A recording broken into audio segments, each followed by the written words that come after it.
Thank you. Good afternoon. The first item of business today is portfolio questions on government business and constitutional relations. Can I remind members that questions 3 and 8 will be grouped? Question 1, Annabel Ewing. To ask the Scottish Government what communication it has received from the UK Government regarding proposals for a new Brexit agreement. Cabinet Secretary Michael Russell. Thank you, Presiding Officer. Whilst EU exit was discussed at the JMC-EN on the 12th of September in London, we received no correspondence from the UK Government on their proposals for a new Brexit agreement ahead of their announcement by the Prime Minister. I spoke with the Secretary of State for exiting the EU shortly after the publication at his request. As has been the case throughout these negotiations, the Scottish Government has not been treated as a trusted partner. Indeed, we have kept abreast of events through media reports. It's disappointing and frustrating that again the devolved administrations have had no meaningful opportunity to influence, something I'll be raising again at tomorrow's JMC-EN, which will be held in Edinburgh. Annabel Ewing. I share the Cabinet Secretary's disappointment, and indeed yesterday we heard the extraordinary briefing from Number 10 about a telephone conversation with the German Chancellor Angela Merkel, where they claim what she said put a kibosh on a deal. This was widely refuted and led to the unprecedented intervention of the President of the European Council, citing a blame game by the UK Government. Does the Cabinet Secretary share my belief that this is simply Boris Johnson and the Tories' attempt to shift the blame for the Brexit fiasco to anyone but themselves? Cabinet Secretary. Yes, I think there is a general view that whatever is taking place in 10 Downing Street, it is so outside the norms of behaviour for the Prime Minister, or indeed for any civilised government, that we wonder what will come next. I did notice Donald Tusk's tweet and also his question at the end of it. We don't know where the Prime Minister is going. We don't know where this is going, but the damage it is doing is immense. Adam Tompkin.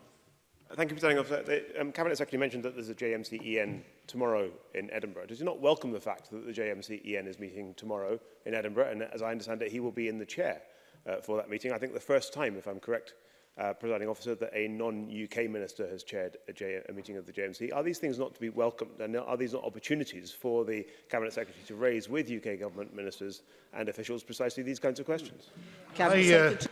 I do welcome the fact that the meeting will be held here. I pay tribute, first of all, to the Welsh Government, who were due to host it, but because of other commitments, I've stepped in to host it here with my colleagues. I welcome the fact that I will be, I understand, providing it takes place, the first non-UK minister to chair the JMC since it was commenced at devolution. But who's in the chair and where it's held are minor matters compared to what the outcomes are. And I would only be satisfied if I found that we made progress tomorrow on the key issues on the agenda. So far, I am not hopeful, but I remain in hope, and I hope that Michael Gove and Steve Barclay will prove me wrong. Question 2, Joanne Lamont. To ask the Scottish Government what discussions regarding possible disruptions in the event of a no-deal Brexit it has had with NHS Greater Glasgow and Clyde. Cabinet Secretary. My colleague, the Cabinet Secretary for Health and Sport, has had regular discussions with the chairs of all NHS Scotland boards, including NHS Greater Glasgow and Clyde, about their preparations for EU exit. In addition, officials are in regular contact with the Health Board. All of these discussions have covered the range of risks and issues, including the potential for disruptions to supplies and the impact this could have for service delivery. Joanne Lamont. Thank you. I'm sure the Cabinet Secretary will agree with me that we cannot believe a word that Prime Minister Boris Johnson says, especially when it comes to his promise that Brexit would bring the NHS an extra £350 million a week. Does the Cabinet Secretary agree that, in stark contrast to that promise, Brexit uncertainty and the threat of no deal have put the NHS and social care under even more pressure? Given the challenges already facing health boards, and with Brexit uncertainty creating staff shortages, possibly a lack of medicines and less to invest, can the Cabinet Secretary outline how the Scottish Government will prioritise our NHS and ensure that health boards get the support they need in the run-up to the Brexit deadline? And I appreciate this is very important, but I'd like shorter supplementaries next. Then Cabinet Secretary. I would agree with the member. I would point out that, yes, the publication yesterday of the no-deal preparation plan, which the Deputy First Minister spoke to in this chamber, does indicate the priority we have given to this. Clearly, there are issues of workforce and medicine and other supply that are crucial. But in addition to that, we must be realistic with people. We will do everything we can to avoid disruption, but we cannot do everything. And people should therefore take the position that a no-deal Brexit, or indeed any Brexit, would be immensely damaging. Question 3, Maureen Watt. To ask the Scottish Government, in the light of reports that Northern Ireland will be given powers to shape its future relationship with the EU, what representations it has made to the UK Government regarding similar powers being given to Scotland? Cabinet Secretary. The Scottish Government has long argued for Scotland to have its own arrangements for Brexit, recognising the vote in the referendum here, which was comprehensively against leaving the EU. As far back as December 2016, we set out in Scotland's Place in Europe comprehensive proposals to achieve this, including the powers that should be transferred to this Parliament to enable us to implement our proposals.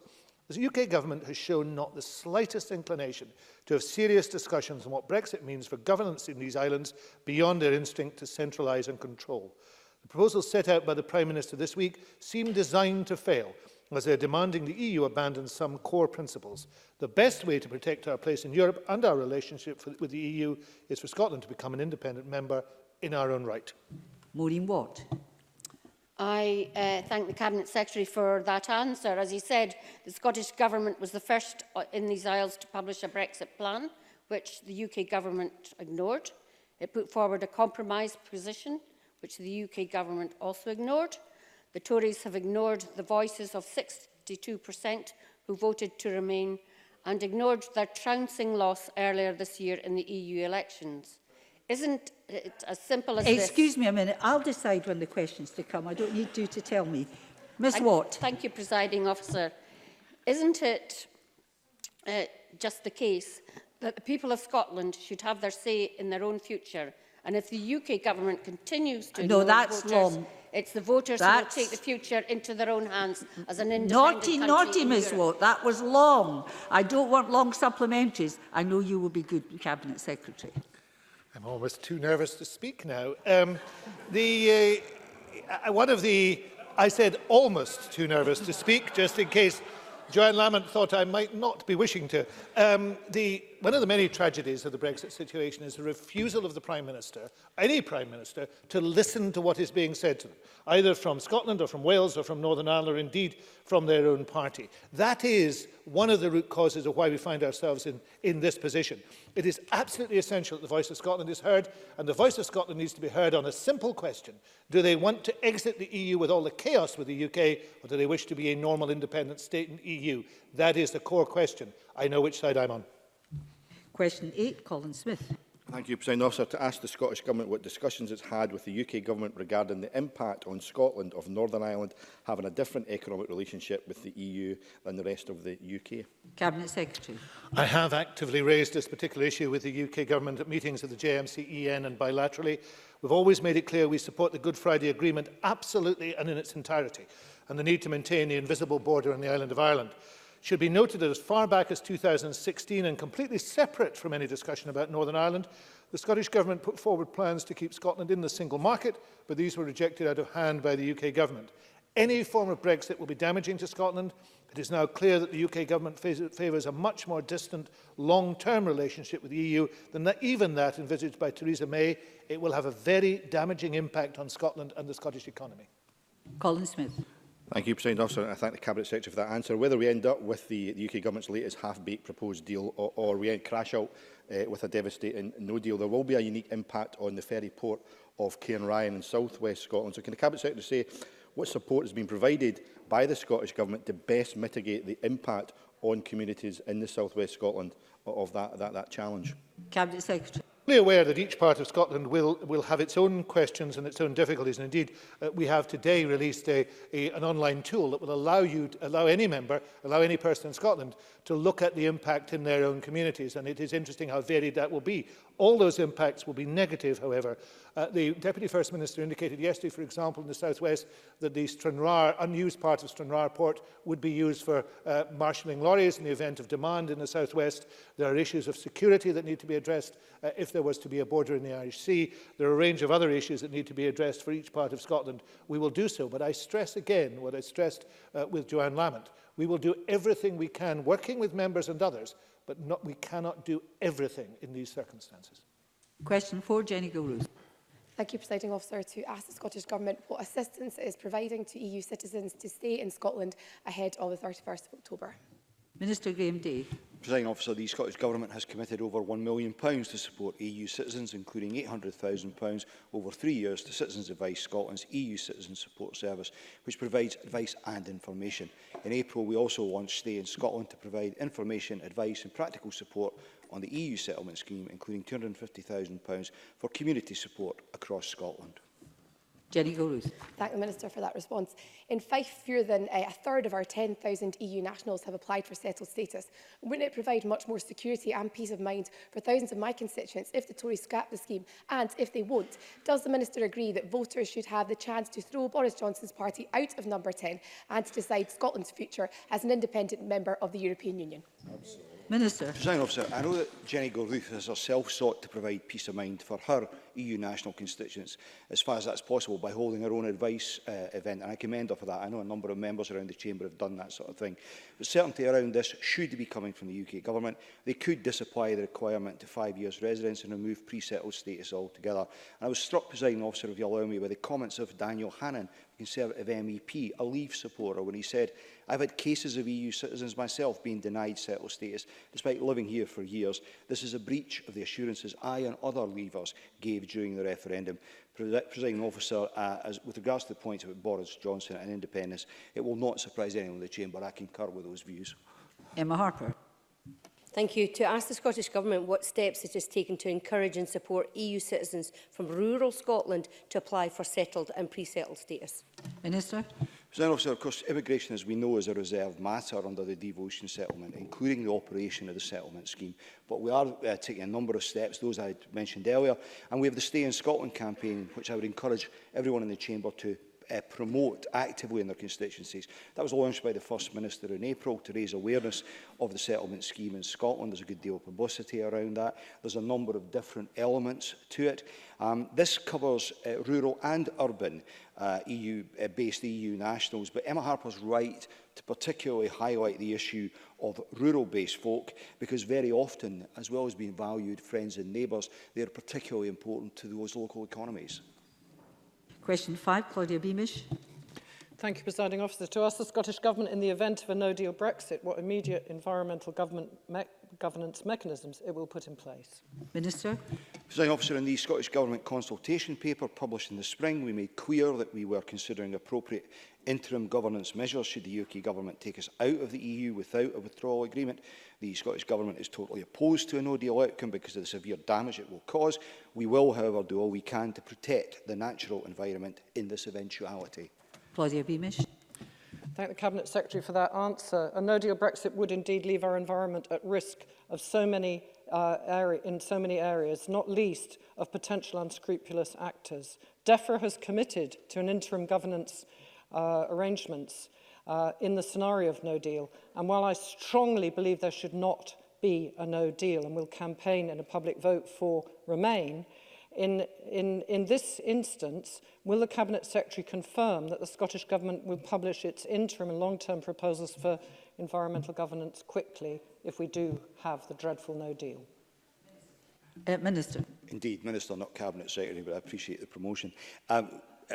Presiding Officer, the Scottish Government will make an announcement on interim governance arrangements when and if a no-deal exit appears inevitable. And the Cabinet Secretary for Environment, Climate Change and Land Reform will write shortly to the Environment Committee, of which Claudia Beamish is a valued member, to update them on this issue. Question 6 isn't lodged. Question 7, Edward Mountain. Thank you, Presiding Officer. To ask the Scottish Government, in light of his recommendations in the Chamber on the 4th of December 2018, whether the Minister for Veterans raised with the UK Government members' views regarding historic allegations involving Army veterans from Scotland who served tours in Northern Ireland. Minister, it was actually comments, not recommendations. There's my bit. I don't know what's on your bulletin, but it's not. It's a small change. Minister. Presiding Officer, recognising the genuine passion the member has for this subject, I took the view that this issue should be raised at ministerial level, face to face. And I plan to do this with UK governments and ministers at an attended meeting of the Ministerial Covenant and Veterans Board that was postponed by the UK Government, and for a variety of reasons, including ministerial changes at Westminster, that has still to take place. I also plan to meet with the new Minister for Defence, People and Veterans, Johnny Mercer, on Monday of this week in Glasgow, and to discuss it then, but that too fell through. Efforts are still being made to stage an MCVB meeting which accommodates the availability of all participants. I hope to meet Mr Mercer face to face before too long, and the same is true of Ben Wallace, the third Defence Secretary to have occupied that post in my 15 months in this role. Whichever of these opportunities arises first, I will take the opportunity to pass on the views that the member expressed in the debate last year, and I will write to Edward Mountain once that's been done. You looked a bit bewildered, Mr Mountain. It's simply in my script. It's in light of his comments in the Chamber on 4th December, and there's a difference between comments and recommendations. So I don't know if that's just a slip of the tongue, but it was just you looked a bit lost. So you're supplementary. Okay, Presiding Officer, I was bow to your position on that, and I think you're right. If I misread it, I apologise. And I'd like to thank the Minister for that reply, and I'd like to thank the Minister also for the efforts that he's made. This is vitally important as veterans are living in fear of historic allegation inquests being driven by political motives, and therefore I would urge him to continue with the process and ask him that he could not only confirm when it's taken place, but also when it is taken place, so that I can exert as much pressure as possible to make sure the meetings happen. Minister. I'm more than happy to give that undertaking, because I think we would all recognise that Mr Mountain has very deeply held and genuine views on this issue. That's why I decided this was best done face to face. I have to say, a decision I took, never imagining that 10 months on there would have been no face-to-face opportunity, but I absolutely will do that and keep him appraised of the outcome. Thank you. We're now going to move on to the second set of portfolio questions. Can I remind members that questions 4 and 8 have been grouped? Question 1, Stuart McMillan. Thank you, Presiding Officer. To ask the Scottish Government what support it is giving to Inverclyde Council to increase the area's tourism offering. Minister Ben McPherson. Thank you, Presiding Officer. Through the Glasgow City deal, we are investing over £7 million in Greenock Ocean Terminal, which will see an estimated 150,000 passengers disembarking each year, contributing £26 million to the Inverclyde economy. Through Visit Scotland, we support the local authority, Tourism Inverclyde and Inverclyde Tourist Group to help steer strategy and tourism activity, and we have recently awarded Scotland's Boat Show almost £32,000 to mark the Year of Coasts and Waters, which will greatly enhance one of Scotland's largest marine events. And I send my best wishes for the start of that show, which I believe is happening on Friday. Stuart McMillan. Thank the Minister for that reply, and I welcome his comments regarding the Scotland's Boat Show, which takes place in Inverkip this weekend. But the Minister will be aware that Inverclyde Tourist Group consists of volunteers directing cruise ship visitors and also provides tours. But does the Minister agree with me that with this new ocean terminal being built in Greenock, more support must be provided to retain the visitors within Inverclyde to boost the local economy, and certainly any additional support for the Inverclyde Tourist Group and Tourism Inverclyde would be warmly welcomed. Minister. The Scottish Government shares the industry ambition to see the benefits of sustainable tourism spread across Scotland, and the new ocean terminal will offer an excellent opportunity for Inverclyde to benefit directly from the growing cruise market, which operates in a highly competitive global market. Of course, we are all aware that building or renewing infrastructure does not on its own inevitably lead to a thriving tourist destination, particularly in the case for our many visitors who disembark on cruises and take excursions. What is equally important then is ensuring the excellence of the overall experience for both visitors and host destinations. The new developments around the ocean terminal and the continued work of the local businesses and volunteers will encourage greater numbers of visitors from whatever source to stay and experience what Inverclyde has to offer. And I'm confident that Visit Scotland and our agencies will lend their support to help the sector realise the opportunities arising around the new ocean terminal and the wider Inverclyde area. Question 2 is not lodged. Question 3, Ian Gray. To ask the Scottish Government how it is developing relations with Bosnia-Herzegovina. Minister. The Scottish Government values Scotland's good relations with our European neighbours and is determined to maintain open and constructive dialogue in the coming months and years. The First Minister and Cabinet Secretary Hislop both met the former Ambassador of Bosnia and Herzegovina in the UK in Edinburgh in November 2017, and Ambassador Maranicic attended our St Andrew's Day reception at Scotland House in London last year, where I met with them briefly. The First Minister also visited Srebrenica in August 2016 to learn firsthand about the genocide and the lives of its survivors. Ian Gray. Thank you. Indeed, the Scottish Government has been very supportive of the Remembering Srebrenica charity, including the visit which the First Minister made to Srebrenica. Next year sees the 25th anniversary of the genocide in Srebrenica, and I wonder if the Scottish Government will make contact with Remembering Srebrenica Scotland to see what support they can give for events planned to commemorate that occasion. Minister.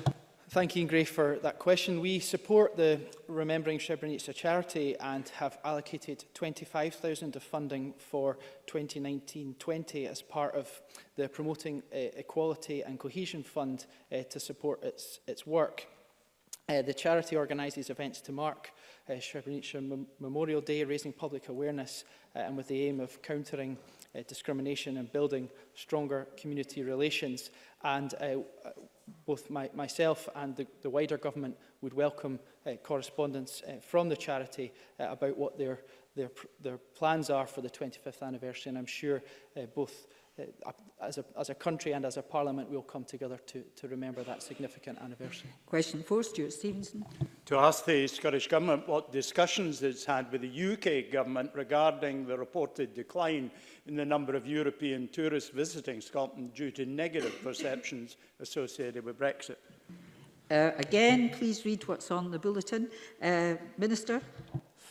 The Cabinet Secretary for Culture, Tourism and External Affairs meets with the UK Culture and Tourism Minister regular when possible, most recently in June and August, to discuss a number of issues, including the potentially damaging impact of any Brexit on our tourism industry in Scotland and across the UK as a whole. Visitors from the EU are vitally important for Scotland's tourism industry and wider economy, so we will continue to raise awareness of our serious concerns. 6 of our top 10 markets for overseas visitors are in the EU, accounting for 44% of our overseas overnight visitors and spending of over £800 million in Scotland in 2018. The Scotland is Open campaign, which happened in March and early April this year, was an important step in reaching out to key markets in Europe to remind them that Scotland's doors are open. It has been our best performing marketing activity to date, reaching over 80 million people, representing in excess of 27% of the population in key tourism markets. Stuart Stevenson. Does the Minister agree that the bungling Brexit approach of the UK Government is unlikely to create a more favourable impression of the UK and in particular of Scotland, and limit the opportunity to retrieve the £193 million drop in associated spending that's come with this decline? Minister. There's no doubt that continued Brexit uncertainty poses a threat to Scotland's tourist industry.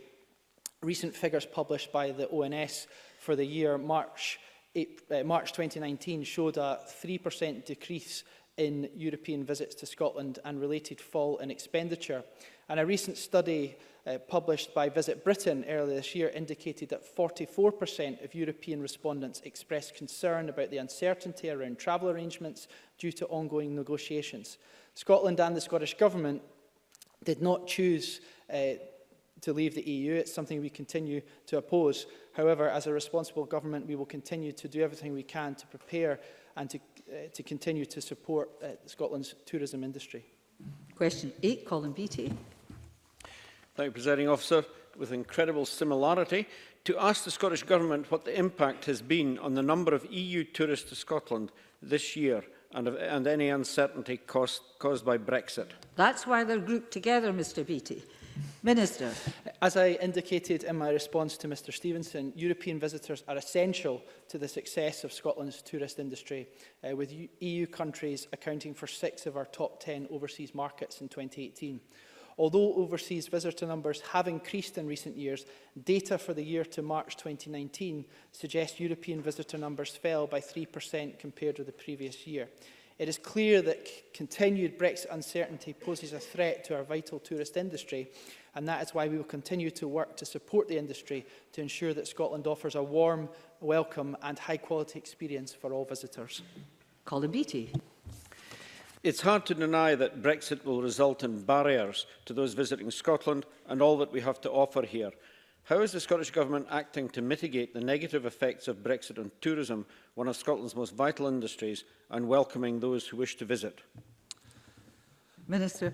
Previously, I mentioned the Scotland is Open campaign, but also Visit Scotland has produced a guide offering practical advice relating to travel to Scotland after Brexit for EU citizens, available in 6 different languages.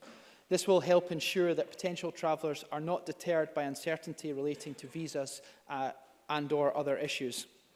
In addition, the recent launch of our new tourist strategy, developed in partnership with the Scottish Tourist Alliance and other key partners, places meeting visitor expectations at its heart, and we will continue to build Scotland's international reputation as a warm and welcoming destination to visitors from across the globe through our Scotland is Now campaign.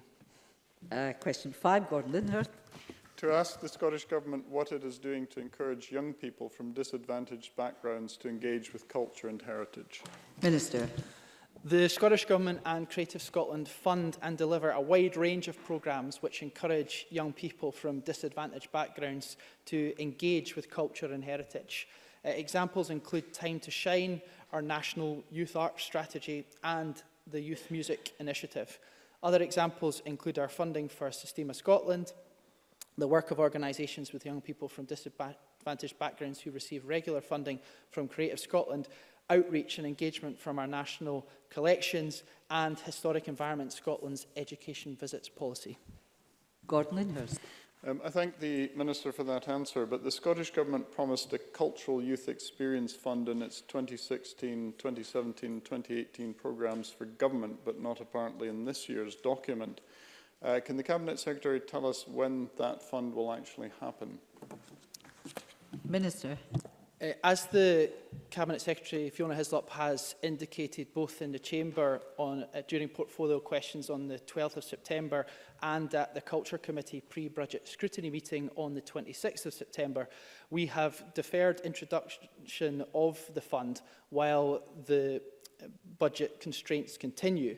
We continue to work with partners, including Education Scotland and Creative Scotland, to explore the barriers to young people experiencing culture and what actions there are for tackling them. Officials are carefully considering how best a Cultural Youth Experience Fund can enhance existing provision and help ensure that location is not a barrier to experiencing culture, and we intend to introduce the fund once budgets allow. Question 6, Jenny Mara. To ask the Scottish Government what recent discussions it has had with the National Trust for Scotland regarding the preservation of historic buildings and landmarks in Dundee. Minister. The National Trust for Scotland is a charity independent of government and Scottish ministers, and Scottish ministers have not held recent discussions with the Trust about historic buildings and landmarks in Dundee. Jenny Mara. Thank the Minister for his answer. In amongst the great strides taken to develop Dundee's waterfront, we need to make sure we don't lose sight of our city's history and historic culture. Dundee's Camperdown House, built in 1828 and transferred to the city's ownership in 1946, along with the adjacent park, has fallen into disuse over the past few years. With the recent decision by Dundee City Council to close the adjacent Camperdown golf course, can I ask the Minister if he will have discussions along with national bodies such as the National Trust to protect that house and bring it back into public use? It is also my understanding that the National Trust doesn't have any properties in Dundee City Council, perhaps the only local authority in Scotland not to have them. Minister. Historic Environment Scotland currently provides Dundee Historic Environment Trust with an annual grant of $250,000. And this fund is used for the organisation's running costs and awarding grants to benefit historic environment in Dundee. Also, as a non-departmental body, Historic Environment Scotland, as I said, operates at arm's length from the Scottish Government. As such, the organisation's priorities for support with regard to the presentation of historic buildings like Camperdown House with regard to support for such historic buildings is an operational matter for Historic Environment Scotland. So I would encourage Jenny Mara to contact the organisation directly through the Chief Executive's office, and certainly happy for myself and the Cabinet Secretary to be copied to such correspondence so that we can be kept informed and learn more about the issues which she raises in the Chamber today. Rachel Hamilton. Thank you, Presiding Officer. The Minister may or may not be aware of the historically significant Union Chain Bridge designed by Samuel Brown in my constituency, which spans the River Tweed and linking England and Scotland. Can I ask what engagement the Scottish Government may have had with the Friends of the Union Chain Bridge, and would the Minister look into supporting the bridge as it celebrates its bicentenary anniversary in 2020? Just a little minute. Where was Dundee in that? I got a wee bit lost. It was regarding the preservation of historic buildings and landmarks in Dundee. I didn't know the Tweed ran through Dundee, but I'm learning something here every day. Presiding Officer. Minister, Right. don't bother answering. Minister. Thank you, Presiding Officer. I would refer Rachel Hamilton to my last answer about the relationship between Historic Environment Scotland and the Scottish Government, and Historic Environment Scotland being at an arm's length to the Scottish Government. I would encourage her, as mentioned to Jenny Mara, to contact the organisation directly through the Chief Executive's office and to relay full details of the project that she mentions. Question 7, Mark Griffin. Thank you, Presiding Officer. To ask the Scottish Government how it supports the participation in culture and tourism-related activities of disabled people and people with long-term health conditions. Minister. Inclusion is central to the artistic purpose of all Scottish Government-funded culture bodies, and they all share a desire to communicate with as large and diverse an audience as possible, running a range of associated activities. The public bodies responsible for culture and heritage are also subject, of course, to the Equalities Act, frequently reporting on progress against objectives. Inclusive tourism is hugely important for Scotland's offer as a welcoming destination. Visit Scotland runs several programmes that advise and provide support for inclusive practices which benefit the widest possible range of customers and businesses as possible. Mark Griffin. I thank the Minister for that answer. According to the 2018 Household Survey, only library attendance was higher amongst people with a minor incapacity than those without. When you look at attendances at museums, galleries and historic places, amongst people with long-term health conditions, there's big gulfs between those, especially those whose disability has a major impact on their daily life. The Minister will know about Historic Scotland's admissions policy, which offers no discounts for disabled people but does allow a free carer to attend National Museum is the same. With the new disability assistance being built on dignity and respect, will the Government explore extending concessions for those on the new benefits so that disabled people can enjoy our culture and heritage independently and in their own right? Minister.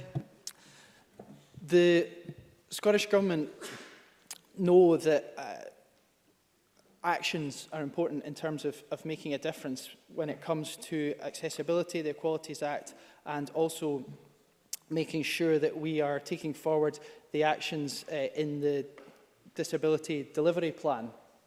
We need to know that our actions are making a difference, and we need to know that if they are not making a difference and to do something about it. So we will report on progress through the UN's examination of the UK under the Disability Convention, which will take place next year, the Fairer Scotland Progress Report to be published in 2019, and the Mainstreaming Equality Report also due for publication in 19. I note the points that Mr Griffin raises in his question today with regard to social security and its application and remit within the wider questions of accessibility when it comes to accessing cultural activities, and both to the Cabinet Secretary, myself, and potentially the Cabinet Secretary for Social Security, would welcome any further correspondence that Mr Griffin would like to provide on those points. Thank you. That concludes portfolio questions. The next item of business is consideration of Business Motion 19337 in the name of Graham Day, on behalf of the Parliamentary Bureau, setting out a timetable for the Stage 3 consideration of the Transport Scotland Bill. I ask any member who wishes to speak against the motion to press the request to speak button. I call on Graham Day to move the motion. Moved, Presiding Officer. No member is asked to speak against the motion. Therefore, the question is that motion 19337 be agreed. Are we all agreed? Yes. The motion is therefore agreed.